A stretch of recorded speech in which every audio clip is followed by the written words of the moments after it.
मेरे सभी पढ़ाकू भाई बहनों का दिल से नमस्कार। आज की वीडियो में हम बात करने वाले हैं बीए प्रोग्राम के all UG courses semester 1, 2 and 3 के जितने भी स्टूडेंट्स हैं जिन्होंने वैल्यू एडिशन कोर्स के अंदर संवैधानिक मूल्य और मौलिक कर्तव्य वाली बुक ली है, यानी कि constitutional values and fundamental duties. तो चलिए आज हम बात करते हैं इसके बारे में, जिसका एग्जाम आपका जो है सैटरडे और संडे को होने वाला है। सेमेस्टर 1 और सेमेस्टर 2 के सभी स्टूडेंट्स के लिए बहुत ही ज्यादा इंपॉर्टेंट ये वीडियो होने वाली है। तो आज में हम सबसे पहले हम बात करेंगे यहाँ पर कि जैसे कि हमने यूनिट नंबर 1 के अंदर भारत का संविधान, इससे जो है हमारा जो दो क्वेश्चन निकलने वाले थे इसके अंदर कि कानून का शासन, ठीक है, कानून का शासन एक क्वेश्चन होता और दूसरा क्वेश्चन आपका होने वाला था वो कौन सा था, वो था भारतीय संविधान की विशेषताएं बताइए, जो कि बहुत ज्यादा इंपॉर्टेंट है, जिसको हम बोल सकते हैं मोस्ट इंपॉर्टेंट क्वेश्चन होने वाला है इस वाली यूनिट से। ठीक है, उसके बाद अगर हम देखते हैं तो पहले मैं आपको क्या करूंगा कि वो दो क्वेश्चन तो मैंने बता ही दिए हैं, उसके बाद में भी संप्रभुता का मतलब क्या है, समाजवाद का मतलब क्या है, लोकतंत्र का मतलब क्या है, धर्मनिरपेक्षता और सर्वधर्म समभाव का मतलब क्या है, इन सब के मैं मतलब बताता रहूंगा, जिससे कि आपको एग्जाम के अंदर ज्यादा दिक्कत ना हो। क्योंकि देखो अभी हमारे पास में क्या है, इतना टाइम नहीं है, we don't have plenty of time कि हम लोग सारी चीजें कवर करें। पर हाँ, ऐसा है कि मैं आपको ये सारे वर्ड्स जो है इनकी मीनिंग, इनका इसके अंदर आपको क्या लिखना है वो एटलीस्ट मैं आपको बता दूंगा। और यहाँ संवैधानिक मूल्यों के अंदर से, जैसे न्याय के ऊपर, स्वतंत्रता और समानता के ऊपर, इन तीनों के बारे में अच्छे से डिटेल में हम चर्चा करेंगे, जिससे कि हम आंसर लिख सकें। ठीक है, और उसके बाद में लास्ट हमारा आ जाएगा मौलिक कर्तव्य।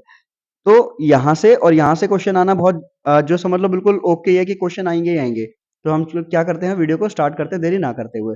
सबसे स्टार्टिंग से ही हम लोग, मैं आपको बता देता हूँ, थोड़ा थोड़ा ओवरव्यू दे देता हूँ कि लास्ट टाइम हमने पढ़ा था संघीय गणराज्य, कानून का शासन, शक्ति का विभाजन, ये जो पूरी जो यहाँ पर तीन चीजें दे रखी है का गा, इसके अंदर से मैंने आपको बताया था कि आपको सबसे पहले इंट्रो पढ़ना है कि जो भारतीय संविधान है वो क्या है, एक संचालन है, और इस कब बना था, कैसे बना था, ये सब हमने चर्चा की थी। संविधान की मुख्य विशेषता मैंने आपको सारे पॉइंट्स यहाँ पर बता दिए थे कि कौन कौन से पॉइंट्स यहाँ पर इंपॉर्टेंट है और इसमें क्या क्या आएगा। ठीक है, इसकी वीडियो मैंने बना दी है। तो इसके निकलने के बाद हमारे सामने जो क्वेश्चन आएगा वो किस तरीके से आएगा वो हम देख लेते हैं। सबसे पहले हम देखते हैं यहाँ पर, देखो कानून का शासन जो था ये भी मैंने आपकी इसकी अलग से एक पीडीएफ बनाकर वीडियो दे दी है। अब हम बात करते हैं उससे आगे की तरफ। ठीक है, तो सबसे पहले यहाँ पर जो हमारा जो नेक्स्ट क्वेश्चन इसमें से बनने वाला है वो है शक्तियों का विभाजन। तो आपसे क्वेश्चन पूछा जा सकता है कि शक्तियों का विभाजन क्या है ना। तो सबसे पहले हम क्या करेंगे, मेन मेन चीजें थोड़ी सी यहाँ से पढ़ लेते हैं, जिससे कि आपको ज्यादा दिक्कत ना हो। तो भारत में शक्तियों के विभाजन की जगह कार्यों के विभाजन पर अमल किया जाता है। बोला जाता है कि जो शक्तियां हैं वो कैसे विभाजित की जाती है, कार्य के आधार पर। किसके आधार पर? कार्य के आधार पर। कैसे, मैं आपको बता देता हूँ। जैसे सपोज अगर हम बात करें कि पुलिस प्रशासन का जो कार्य है वो किसके हाथ में है ना। अगर हम बात करें शिक्षा का जो कार्य है वो किसके हाथ में है, तो क्या होता है, ये शक्तियां है ना, वो नहीं बांटी गई बल्कि कार्य बांट दिए गए। जैसे कि हमारे पास तीन सूची है ना। एक कौन सी है आपकी, जिसको हम बोलते हैं केंद्र सूची, ठीक है, एक होती है आपकी राज्य सूची, और एक होती है आपकी समवर्ती सूची। तो इसके बारे में आपने अच्छी तरीके से पढ़ा होगा। तो जो केंद्र सूची है इसके अंदर कौन से काम आते हैं, इसके अंदर विदेशी मामले आ गए, ठीक है ना, पुलिस प्रशासन आ गया और शिक्षा आ गई, ये सब इसके अंदर आ जाती है। राज्य सूची में क्या आता है, जिसके अंदर आपका भाई जो है शिक्षा, राज्य के अंदर जो है शिक्षा भी आ जाती है, और इसमें जो है हेल्थ यानी कि जो हॉस्पिटल्स हैं, ठीक है, और जो अ, छोटे लेवल पे जैसे कि पांचवी छठी के जो स्कूल होते हैं वो भी इसके अंदर आ जाते हैं। ठीक है, फिर आती है संवर्ती। संवर्ती में क्या आता है, जैसे अनाथालय हो गए, कुछ ऐसे कार्य जो कि केंद्र और राज्य दोनों मिलकर करेंगे, वो संवर्ती में आते हैं। तो यहाँ पर क्या किया गया, यहाँ पे शक्तियां नहीं बांटी गई बल्कि काम बांट दिया गया। और काम बांटने से क्या होता है, देखो यहाँ पे क्या बोला गया, भारत में शक्तियों के विभाजन की जगह क्या होता है, कार्यों के विभाजन पर अमल किया जाता है, कार्य बांटे जाते हैं। भारत में अमेरिका की तरह शक्तियों के विभाजन का दृढ़ता से पालन नहीं किया गया। ऐसा नहीं है कि शक्तियां मतलब जो है राज्य सरकार को ये दे दी, बल्कि उनको काम बांट दिए कि भैया ये कार्य आप देखोगे, ये कार्य हम देखेंगे। ठीक है, तो यहां तक आपको समझ में आ ही गया होगा अच्छी तरीके से शक्तियों का विभाजन क्या है। आगे चलते हैं हम लोग। अब चलते हैं कि भाई इसका उद्देश्य क्या है। देखो बहुत सिंपल तरीके से यहाँ पर पॉइंट बता रखे हैं। तो शक्तियों के विभाजन का जो आशय है वो क्या है, किसी भी एक व्यक्ति या लोगों के समूह द्वारा अधिकारों का जो दुरुपयोग होता है ना भैया, कि अगर आपको हमने पावर दे दी, सिंपल सी बात है, आपको पावर दे दी, अब उस पावर का आप जो है मिसयूज कर लो, तो ऐसा ना हो। तो इसका उद्देश्य यही है कि जो शक्तियां जो विभाजित की जा रही है, जो कार्य बांटे जा रहे हैं, वो किस लिए, कि कोई भी एक व्यक्ति हो या लोगों का समूह हो, इनके जो अधिकार हैं, इनका दुरुपयोग, जो इनके अधिकारों का दुरुपयोग ना हो। ठीक है ना भैया, तो यहाँ तक क्लियर है। और प्रत्येक व्यक्ति की गारंटी, स्वतंत्रता की गारंटी देता है राज्य। राज्य की दमनकारी नीतियों से समाज रक्षा करता है, और राज्य के उचित अंगों को कार्यभार सौंपकर उन्हें संबंधित कर्तव्यों के सफल संपादन को सुनिश्चित करता है, कि भैया राज्य का ये कार्य है, उसको वही कर्तव्य दे दिया गया कि वो आप यही करोगे, तो दूसरे किसी कार्य के अंदर वो हस्तक्षेप नहीं करेगा। क्लियर है यहाँ तक? फिर आती है भैया इसकी संकल्पना क्या है। संकल्पना यानी कि दृढ़ निश्चय, जैसे हम लेते हैं। तो सबसे पहले हम बात करते हैं यहाँ पे अरस्तु ने। अरस्तु कौन थे भैया, ये जो अरस्तु है वो राजनीति के पप्पा जी थे, है ना, उनके जनक। अब हम बात करें कि अरस्तु ने सबसे पहले चौथी शताब्दी के अंदर, ठीक है, चौथी लिखा है, चौथी शताब्दी में ईसा पूर्व इस अपने लेख और कार्य में इस विचार की व्याख्या की है। उन्होंने बताया है इस बारे के अंदर 4वीं शताब्दी के अंदर कि भाई सरकार की जो शाखाएं हैं ना वो 3 भागों में बटी है। सामान्य सभा होगी, निर्वाचित अधिकारी होंगे जिनको चुना जाएगा और एक न्यायपालिका होगी जो न्याय करेगी। अब प्राचीन रोमन गणराज्य की अगर हम बात करें तो वहां पे समान विचार अपनाया गया था। अब 18वीं सदी के अंदर उन्होंने अपनी पुस्तक द जो है स्पिरिट ऑफ लॉन्च, ठीक है, इसके अंदर उन्होंने बताया है कि जो फ्रांसीसी दार्शनिक हैं मॉन्टेस्क्यू, उन्होंने बोला कि एक अत्यधिक व्यवस्थित और वैज्ञानिक आधार प्रस्तुत करते हैं। वो बोलते हैं कि एक अत्यधिक व्यवस्थित और आधुनिक व्यवहार अगर हम कार्य को बांट देते हैं तो बहुत अच्छी तरीके से मैनेज हो जाएगा। अब इसके बारे में यहाँ पर उन्होंने 3 शाखाओं के बीच में बात की है, उन 3 शाखाओं के बारे में बताया है। उसका अर्थ अगर हम जानते हैं तो अर्थ क्या है, तो भैया वो 3 शाखाएं कौन कौन सी हैं आपको पता है। सरकार जो है वो कैसे बनती है, सरकार है तो सरकार के 3 अंग हैं, 3 प्रकार हैं। कौन कौन से हैं भैया, पहली विधायिका आपकी है ना, विधायिका है ना, जो कानून बनाएगी। फिर क्या है, कार्यपालिका है जो कार्य करेगी। फिर क्या है, न्यायपालिका है। तो विधायिका, कार्यपालिका, न्यायपालिका, ये 3 शाखाएं हैं जो मिलकर सरकारी व्यवस्था को निर्माण करती है। तो यहां तक तो बहुत इजी तरीके से समझ में आ रहा है भाई शक्ति विभाजन क्या है। आगे अगर हम चलते हैं तो देखो इसमें कुछ ज्यादा बताने की जरूरत नहीं है, आपको पता है, मैंने आपको ऑलरेडी बता दिया है कि विधायिका भैया कानून का निर्माण करेगी, कार्यपालिका उस पर कार्य करेगी और न्यायपालिका उस पर निर्णय करेगी। अब आती है भाई बात आगे, सिद्धांत का अर्थ क्या है। सिद्धांत वर्ड जो है वो क्या है, तो ये हमने स्टार्टिंग में भी पढ़ा था। सिद्धांत शब्द जो है वो एक थ्योरिया शब्द से निकला हुआ है जिसका मतलब होता है मनन या चिंतन की अवस्था। तो राज्य के विभिन्न अंगों के बीच में शक्तियों के विभाजन की आवश्यकता क्यों है, आखिर क्यों ऐसा होता है, वाई डू वी नीड कि भाई हम जो शक्ति को अलग अलग बांट दें, है ना। एक बुरे प्रशासन, भ्रष्टाचार और भाई भतीजावाद। भाई भतीजावाद का मतलब क्या है भैया, लालू जी बने, उनके बेटे बने, उनकी बीवी बनी, उनकी जो बहुएं आई हैं वो भी बनी, तो यानी कि सब एक के बाद एक जो है शासन चलाते चले जा रहे हैं। तो ये भाई भतीजावाद खत्म हो जाए और भ्रष्टाचार खत्म हो जाए और एक बुरा प्रशासन ना हो और शक्ति का दुरुपयोग ना हो, इसकी स्थिति हमेशा बनी रहती है और इसीलिए शक्ति का केंद्रीकरण एक स्थान या प्राधिकरण के हाथों में ना हो। इसको देखते हुए, इस सिद्धांत को ध्यान में रखते हुए लोकतंत्र को अधिनायकवाद से संरक्षण प्रदान किया गया है कि अधिनायकवाद ना हो, इसलिए इसको बचाव किया गया है और नागरिकों को मनमाने शासन से सुरक्षा प्रदान की गई है। ऐसा ना हो भैया कि हम डेमोक्रेसी में जी रहे हैं और आने वाले टाइम में क्या हो, हिटलर की तानाशाही यहाँ पर देखने को मिल जाए। तो इस वजह से ये जो है विभाजन किया जाता है। क्लियर है, आगे चलते हैं। अब बात करते हैं भैया इसकी इंपॉर्टेंस क्या है, महत्व क्या है इसकी। तो भारतीय संविधान के अंतर्गत शक्तियों का पृथक्करण कैसे किया गया, देखो मैं दिखाता हूं यहाँ पर ये पॉइंट्स, बस आपको ये पॉइंट समझने अच्छे अच्छे से। भारतीय संविधान की मौलिक संरचना में शक्ति के पृथक्करण की अवधारणा शामिल है। हालांकि दस्तावेज में लिखित रूप से इसका साफ वर्णन नहीं है, यह एक संकेत मात्र है, सिर्फ इसके अंदर एक जो है इंडिकेशन दी गई है, ठीक है। इसको एक्चुअल में कहीं पे भी जो है लिखित में नहीं है। इस संकल्पना को विधायिका द्वारा पारित किसी कानून द्वारा भंग नहीं किया जाएगा, क्योंकि विधायिका क्या करती है, कानून बनाती है, तो इसके द्वारा कोई भी कानून जो पारित किया जाएगा उसके द्वारा भंग नहीं किया जाएगा। संविधान में 3 अंगों की भूमिका का विशेष प्रश्न दिया गया है। वो 3 अंग कौन कौन से हैं भैया, विधायिका, कार्यपालिका और न्यायपालिका, ठीक है। तो इसी प्रकार से यहाँ पर आपके ये पॉइंट्स हैं जिसमें आपको बस थोड़ा बहुत समझना है, तो आगे आपको ज्यादा जानने की जरूरत है नहीं इसके अंदर। अब हम आगे चल लेते हैं, ठीक है। अब आता है भैया एक और पॉइंट आया आपका इसमें, संप्रभुता क्या है। संप्रभुता का मतलब क्या होता है, तो भारत जो संप्रभुता वर्ड है, संप्रभुता का मतलब क्या, भाईचारा को लेकर है कि हमारे जो भारत के लोग हैं उन्होंने क्या कर रखा है कि भाई एक प्रकार की इसमें मिलावट है। किस तरीके की मिलावट है कि जाति धर्म सब, हिंदू मुस्लिम सब इकट्ठे एक जगह पर चुके हुए हैं, ठीक है। तो संप्रभुता, तो भारत की संप्रभु है कि इसकी सत्ता जनता में निहित है और वे सर्वोपरि है। तो जनता सबसे ऊपर है, चाहे जनता वो किसी भी धर्म की हो, किसी भी जाति की हो, किसी रंग रूप लिंग किसी भी समुदाय से हो, ठीक है। तो संप्रभुता है यानी कि सारी की सारी प्रभुत्ता किसमें है, जनता में निहित है। अब संविधान के लिए कोई मतदान नहीं कराया गया था। ऐसा नहीं है जैसे कि हम लोग क्या करते हैं कि भाई डेमोक्रेसी में हम लोग क्या करते हैं, डेमोक्रेसी के अंदर हम लोग जो है भाई इलेक्शन कराते हैं, है ना, इलेक्शन कराते हैं।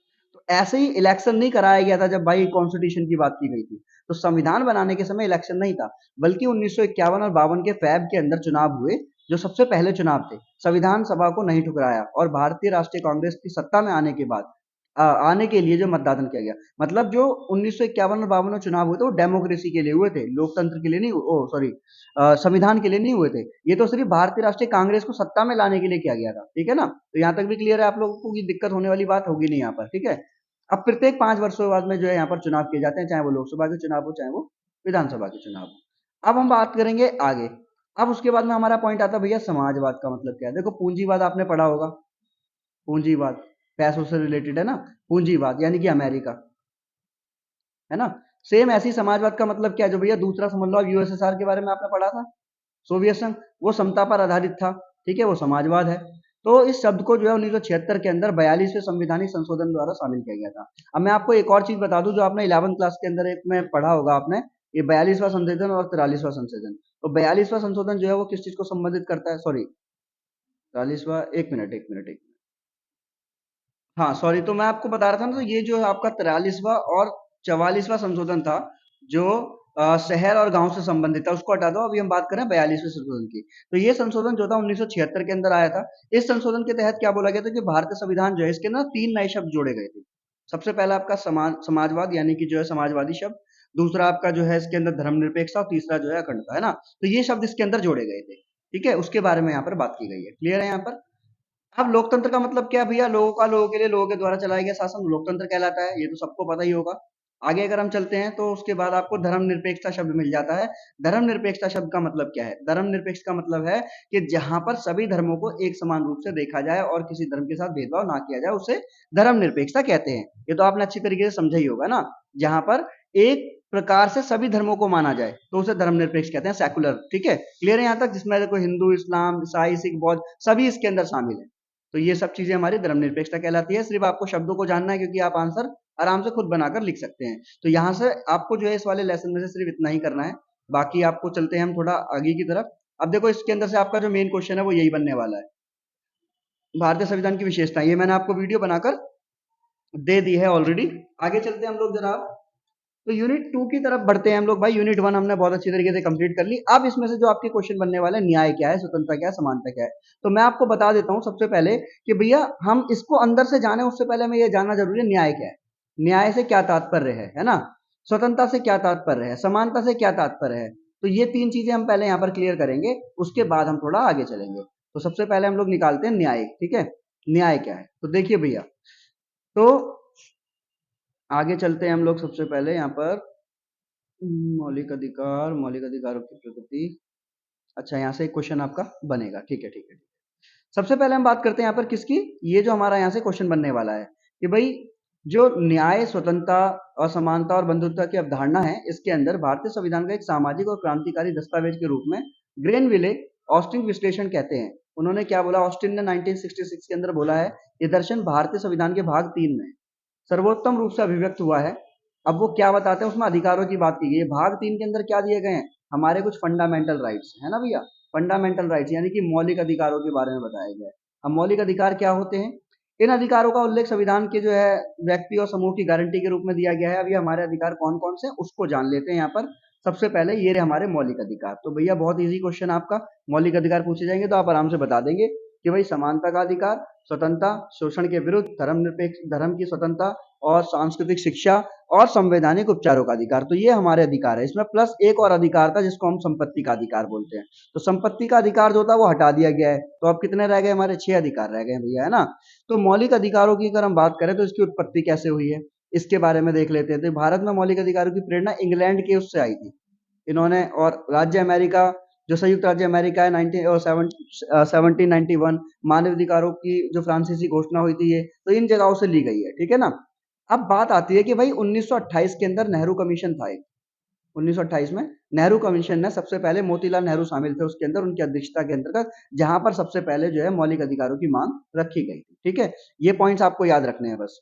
तो 1928 के अंदर मोतीलाल नेहरू समिति के दौरान जो है हमारे मौलिक अधिकारों की मांग रखी गई थी। ठीक है, अब मौलिक अधिकारों की प्रगति क्या है, पूर्ण अधिकार होने का मुद्दा कि हमारे संविधान में गारंटीकृत मौलिक अधिकार पूर्ण नहीं है। इन मौलिक अधिकारों पर आवश्यक शर्तें और परिस्थितियां भी शामिल हैं। जैसे भैया स्वतंत्रता, आप स्वतंत्र तो हो पर तब तक जब तक कि आप किसी दूसरे की स्वतंत्रता का उल्लंघन नहीं करते हो। इसी तरीका से हमारे यहाँ पर ये पॉइंट हो जाएंगे। और अब जो इसके पॉइंट बनेंगे यानी कि जो इसका मेन क्वेश्चन बनेगा वो यहाँ से आपका आ जाएगा आपके सामने कि जो न्याय, सामाजिक, राजनीतिक, आर्थिक स्थिति है वो क्या चीज होती है। ठीक है, तो हम सबसे पहले पढ़ लेते हैं यहाँ पर न्याय के बारे में और इसके बारे में। ये सारे पॉइंट्स हैं आपके छोटे छोटे से। ठीक है, चलो मैं आपका टाइम वेस्ट ना करते हुए हम लोग क्या करते हैं यहीं पर क्लियर कर लेते हैं कि भाई ये जो वर्ड है इनके क्या मतलब है ना। इससे क्वेश्चन कैसे तरीके से बनकर आएगा, क्या आप क्लियर हो जाएगा। न्याय का मतलब क्या होता है, अब देखो न्याय साधारण शब्दों में मैं आपको बताता हूँ जिससे कि आपके एग्जाम में आ जाए तो आप लिख सको। न्याय का मतलब होता है कि अगर हम बात करें भाई किसी से पूछा जाए न्याय क्या है, तो हर कोई व्यक्ति क्या बताएगा भाई, सबके साथ में बिल्कुल जो है एक जैसा बर्ताव करना वो न्याय कहलाता है। अगर मैं आपको बोलूँ कि भाई हम जो है 10 लोग काम कर रहे हैं, 10 लोगों में से मैंने 5 लोगों को तो भाई 10,000 रुपए दिए, है ना? और जो 5 लोग हैं उनको मैंने 20,000 रुपए दिए। तो आप बोलोगे भैया इनके साथ अन्याय हो रहा है, ये न्याय नहीं है। तो मैं आपको बता दूं, अगर भाई हम बात करें कि ये जो 5 लोग थे, ठीक है, इन्होंने क्या करा, इन्होंने जो है थोड़ा सा मैनेजमेंट का वर्क संभाला या कुछ भी था, ये लेबर वाला वर्क संभाल रहे थे। तो ये लोग पढ़े लिखे थे, तो जो इनकी शिक्षा थी ना उसके आधार पर मैंने इनको पैसा दिया। तो क्या हुआ, तो भाई जो देखो प्रत्येक, अगर हम बात करें न्याय की जो एक एग्जैक्ट डेफिनेशन है वो क्या है, कि प्रत्येक व्यक्ति को उसका वाजिब हिस्सा देना ही न्याय है। अगर भाई पूरी क्लास के अंदर सारे बच्चे बैठे हुए हैं और उसमें से एक बच्चा फर्स्ट आया, बाकी सब जो है पास हुए खाली, तो ये फर्स्ट वाला जो है वो भाई ये इस चीज को ये डिजर्व करता है, तो उसका वाजिब हिस्सा मैंने उसको दिया, तो इसलिए ये न्याय है। तो क्लियर है, न्याय का मतलब ऐसा नहीं है सबके साथ एक जैसा बर्ताव। अगर मैं पूरी क्लास को फर्स्ट कर दूं तो क्या होगा, तो भैया जो बेचारा डिजर्व करता है उसके साथ तो अन्याय हो गया ना, बाकी सबको भी फर्स्ट कर दिया गया बिना पढ़े। तो इसका मतलब न्याय का मतलब क्या है, कि प्रत्येक व्यक्ति जो जिसका हकदायक है उसको उसका हिस्सा देना ही न्याय कहलाता है। अब न्याय का सामाजिक न्याय होगा, समाज के अंतर्गत भाई प्रत्येक व्यक्ति जो 18 साल की उम्र का है वो वोट डाल सकता है। राजनीतिक न्याय के भाई वो सरकार को चुन सकता है। आर्थिक न्याय वो किसी भी कार्य को कर सकता है। तो ये आप आराम से लिख लोगे। फिर आती है बात स्वतंत्रता की। तो भैया स्वतंत्रता मतलब फ्रीडम। अब फ्रीडम अगर हम बात करें इसको लिबर्टी भी बोलते हैं। तो स्वतंत्रता का मतलब क्या है, स्वतंत्रता का मतलब होता है बाहरी प्रतिबंधों से आजादी, कि आपसे रोक टोक ना हो। जैसे आपके पापा जी ने बोला कि भाई जा तू जी ले अपनी जिंदगी, पर एक बच्चे के पापा जी ने बोला बेटा 9 बजते ही घर के अंदर दिखना चाहिए तू। तो कहने का मतलब क्या है, उस पर प्रतिबंध लग रहे हैं पर वो स्वतंत्र है। अब ये भी स्वतंत्र है, ये भी स्वतंत्र है, तो सर जी कौन सा सही है? तो मैं आपको बता दूं कि स्वतंत्रता के भैया 2 पॉइंट हैं। एक है आपकी नकारात्मक स्वतंत्रता, ठीक है, और एक है आपकी सकारात्मक स्वतंत्रता। अब सकारात्मक और नकारात्मक की अगर हम बात करें, तो नकारात्मक कौन सी है, वो ये है कि जिसमें आपको कोई रोक टोक ही नहीं कर रहा, भैया आप बस जो कर रहे हो कर लो, स्वतंत्रता तो है पर नकारात्मक। ये कौन सी है, सकारात्मक। एक इस पे जो है नियम कायदे कानून बना दिए गए, एक निश्चित जो है एक रूपरेखा तैयार कर दी गई, तो उसे हम क्या बोलेंगे, स्वतंत्रता। जैसे अगर हमने कहा भैया आपके घर में शादी है, आप डीजे बजा रहे हो, ठीक है, आप डीजे बजाओ कोई दिक्कत नहीं है, पर जैसे 10 बजेंगे तो आंटी पुलिस बुला लेगी। क्यों बुला लेंगी भैया, क्योंकि 10 बजे के बाद में क्या है, आपको जो है अनुमति नहीं है, क्योंकि आप क्या कर रहे हो, दूसरों के अधिकारों का उल्लंघन कर रहे हो। तो ये नकारात्मक स्वतंत्रता है। क्लियर है यहाँ तक? फिर आते हैं हम बात समानता पर। तो देखिए भैया आप कितने आराम से आपका चैप्टर खत्म हो रहा है। समानता की बात करते हैं। समानता का मतलब क्या है, इक्वलिटी। वही चीज जो न्याय के लिए हम बोल रहे थे कि भाई सबके साथ एक जैसा बर्ताव करना, पर इसमें भी ऐसा हम नहीं करेंगे। अगर मैंने कहा भैया 2 बच्चों को मैंने बोला भैया आप एक काम करो, आप जो है स्टेयर से आओ, यानी कि जीने से आओ, और एक लड़की को मैंने बोला बेटा आप ना क्या करो, लिफ्ट से आ जाओ। तो अब इन बच्चों ने बोला भैया हमारे साथ में तो क्या है, अन्याय किया जा रहा है, असमानता की जा रही है, पर ऐसा नहीं है। अगर ये बच्ची जो है पैर से हैंडीकैप है तो क्या होगा, तो विशेष जरूरतों का ख्याल रखते हुए उसके साथ में भी ये समानता है। ठीक है, तो कानून के समक्ष जो है सभी समान है। कानून का समान अनुप्रयोग किया जाएगा, चाहे वो फिर प्रधानमंत्री है या कोई भी, अगर वो रेड लाइट क्रॉस करते तो उनका चालान कटेगा। क्लियर है ना? तो इसी प्रकार से जो है आपका सारा पॉइंट यहाँ पर क्लियर हो गया कि न्याय क्या है, स्वतंत्रता क्या है, समानता क्या है। आगे हम बात करते हैं बंधुत्वता की। बंधुत्वता का मतलब क्या है, बंधुत्व का मतलब क्या है कि भैया एकता अखंडता। जब हमारे को आजादी मिली थी तो उस समय हम लोग क्या थे, हम लोग भैया बिल्कुल एक तरीके से जुड़े हुए थे ना, कि जिसमें धर्म जाति सभी लोग थे। तो हम चाहते हैं कि जो हमारा वसुदेव कुटुंबकम की धारणा है, कि जो हमारा भारत है वो पूरी की पूरी क्या है, एक ऐसी कुटिया है जिसमें सभी को वो शरण देता है, मतलब श्रेय देता है ना, श्रेय देता है रहने के लिए। तो हमारा भारत जो है वो एक ऐसा भारत है जो एकता और अखंडता पर बना हुआ है, जिसमें भाई अलग अलग जाति अलग अलग धर्म के लोग एक जगह पर निवास करते हैं। तो ये भी आपको आराम से क्लियर हो गया होगा। तो भैया ये जो आपकी यूनिट यहाँ पर ये भी खत्म हो जाती है। अब क्या रह गया आपका, तो ये 2 यूनिट थी आपकी या 3 यूनिट थी ना, शायद 3 यूनिट थी। हाँ, तीसरी यूनिट के अंदर हम और देख लेते हैं। हाँ जी भैया, तो तीसरी यूनिट पे हम बात करेंगे जिसमें हमारे मौलिक कर्तव्य के बारे में बताया गया है। तो इसमें से आपको बस ये समझना मौलिक कर्तव्य क्या है। अगर आपको ये पता है, तीसरी यूनिट से नंबर आपकी झोली के अंदर। अब भैया उस झोली में नंबर लाने के लिए क्या करना पड़ेगा, हमें जानना पड़ेगा मौलिक कर्तव्य क्या है। हाँ जी, तो जैसे कि मैंने अभी आपको जो सेकंड यूनिट बताई थी ना, सेम हमारी थर्ड यूनिट के अंदर सिर्फ हमें ये जानना है मौलिक कर्तव्य अनुच्छेद 51 का ए के तहत क्या दिया गया है, क्या है। ठीक है, तो भैया हमारे मूल कर्तव्य कितने हैं, 11 हैं। अब जो पहले तो हमारे मूल कर्तव्य कम थे, तो अब वो कुल बढ़कर जो है अब 11 हो चुके हैं। वो कौन कौन से हैं, तो बस इनको समझना है आपको। तो भैया स्वर्ण सिंह समिति की सिफारिश के आधार, सभी मेरे पढ़ाकू भाई बहन ध्यान देंगे कि स्वर्ण सिंह समिति सिफारिश के आधार पर 1976 में जो 42वें संशोधन के दौरान कुछ शब्द जोड़े गए थे, है ना, तो इनके अतिरिक्त भाग 5 ए और अनुच्छेद 51 ए के तहत इसके अंतर्गत जो है मौलिक अधिकार जोड़ा गया और 10 मूल कर्तव्यों का उल्लेख किया गया है। अब जो हमारे 10 मूल कर्तव्य हैं, 2002 में 86वें संविधान संशोधन द्वारा इस धारा में एक और मौलिक कर्तव्य जोड़ा गया। अब ये संख्या कितनी हो गई है भैया, 11 हो गई। पहले 10 थे, अब 11 हो गए। कौन कौन से हैं, बहुत आराम से और बहुत अच्छे से। और सबसे बड़ी बात आपको जानना भी जरूरी है भैया, हमारे मौलिक कर्तव्य, पहला संविधान का पालन करें, उसके आदेशों को माने, संस्थाओं का सम्मान करें, राष्ट्रीय ध्वज का सम्मान करें, राष्ट्रीय गान का आदर करें।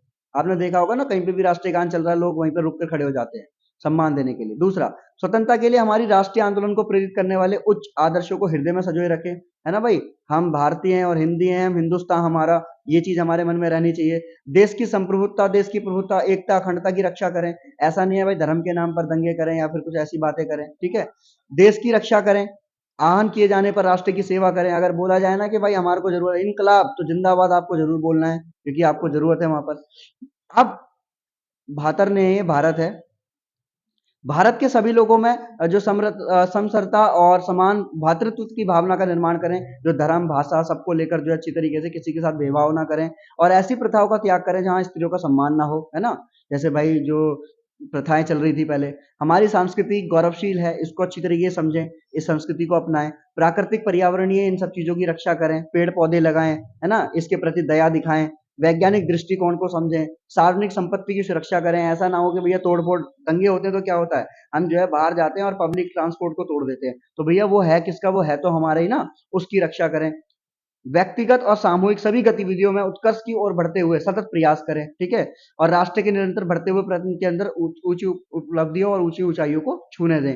और यदि माता पिता संरक्षक हैं तो 6 वर्ष तक की आयु वाले बालक या प्रतिपाल्य के लिए यथास्थिति शिक्षा के अवसर प्रदान करें, जो कि हमारे संविधान में भी दे रखा है कि भैया जो है 14 वर्ष तक के सभी बच्चों को मुफ्त शिक्षा दी जाएगी। तो ये वाला क्वेश्चन और आपको तैयार करना है। उसके बाद में क्या होगा भैया, ये आपकी बुक खत्म हो जाती है। तो आई होप आपको जो है वीडियो समझ आई होगी। वन शॉट वीडियो है ये, और वन शॉट वीडियो जो इतनी शॉर्ट में मैंने आपको बता दी है कि सिर्फ और सिर्फ 22 मिनट के अंदर आपकी ये पूरी वीडियो तैयार हो चुकी है। आई होप आपको वीडियो अच्छी लगी होगी। आपके एग्जाम के लिए all the best, good luck, best of luck, do your best and forget your rest. और आगे की जानकारी के लिए बने रहिए हमारे साथ। Thanks for watching.